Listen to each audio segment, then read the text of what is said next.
Hazards exist in every workplace, but how do you know which ones have the most potential to harm workers? By identifying hazards at your workplace, you will be better prepared to control or eliminate them and prevent accidents, injuries, property damage, and downtime. A key step in any safety protocol is to conduct a thorough hazard assessment of all work environments and equipment. In a hazard assessment, it's important to be as thorough as possible because, after all, you can't protect your workers against hazards you are unaware of. Avoid blind spots in your workplace safety procedures by taking into consideration these 6 main categories of workplace hazards. The meaning of the word hazard can be confusing. Often dictionaries do not give specific definitions or combine it with the term risk. For example, one dictionary defines hazard as a danger or risk, which helps explain why many people use the term interchangeably. There are many definitions for hazard, but the most common definition when talking about workplace health and safety is a hazard is any source of potential damage, harm, or adverse health effects on something or someone. Harm is best defined as a physical injury or damage to health, while a hazard can be any potential source of harm to a worker. Basically, a hazard is the potential for harm or an adverse effect.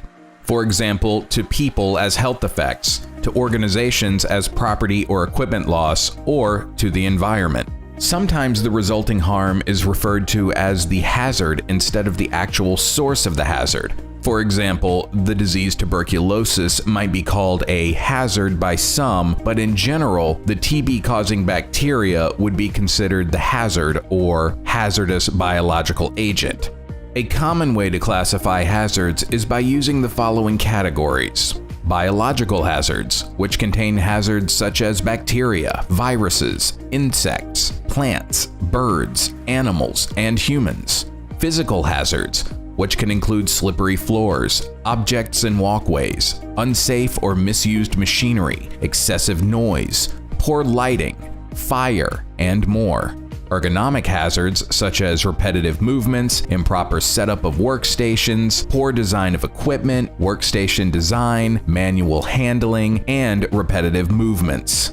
Chemical hazards depend on the physical, chemical, and toxic properties of the chemical. Psychological hazards consist of shift work, workload, dealing with the public, harassment, discrimination, threat of danger, and violence. Safety hazards involve slip and trip hazards, inappropriate machine guarding, and equipment malfunctions or breakdowns. Now that we've briefly discussed each hazard, let's dive in with a little more detail.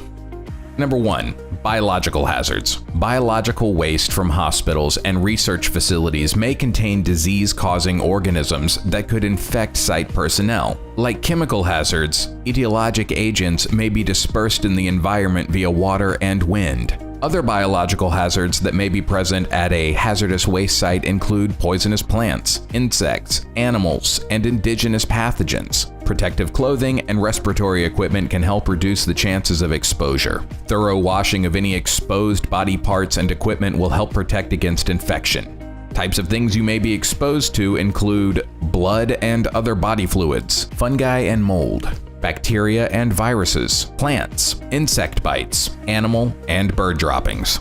Number 2. Physical hazards. Of all the hazards in your workplace, physical hazards might be the least obvious. Despite their name, physical hazards aren't always something that you can see or touch. Common physical hazards include radiation, including ionizing, EMFs, microwaves, and radio waves, high exposure to sunlight and ultraviolet rays, exposure to hot and cold temperature extremes, constant loud noises.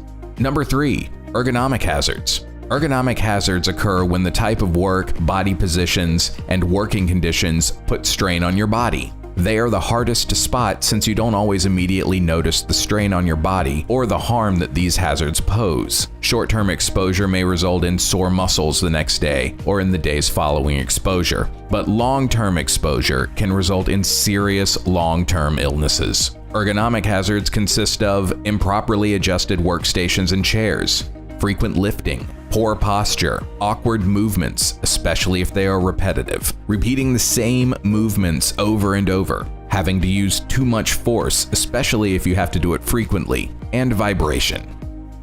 Number 4, chemical hazards.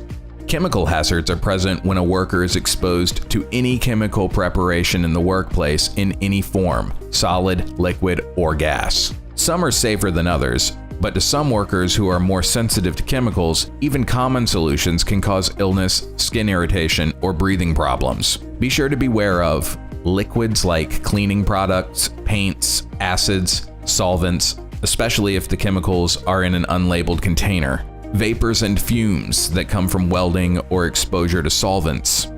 Gases like acetylene, propane, carbon monoxide, and helium. Flammable materials like gasoline, solvents, and explosive chemicals. And pesticides. Number 5, psychological hazards. Good work is good for people's mental health and well-being. It provides structure and purpose, a sense of identity, and opportunities to develop skills and increased feelings of self-worth. There are some circumstances, however, where work has undesirable impacts on health and well-being. Psychological hazards can include bullying in the workplace, fatigue, mental stress, overseas work, remote or isolated work, workplace changes, workplace violence, or customer aggression. Number 6, safety hazards. Safety hazards are the most common and will be present in most workplaces at one time or another. They include unsafe conditions that can cause injury, illness, or death. Safety hazards may consist of spills on the floor or tripping hazards such as blocked aisles or cords running across the floor. Working from heights, including ladders, scaffolds, roofs, or any raised work area. Unguarded machinery and moving machinery parts. Guards removed or moving parts that a worker can accidentally touch. Electrical hazards like frayed cords, missing ground pins, and improper wiring. Confined spaces. And machinery-related hazards such as lockout-tagout, boiler safety, and powered industrial trucks.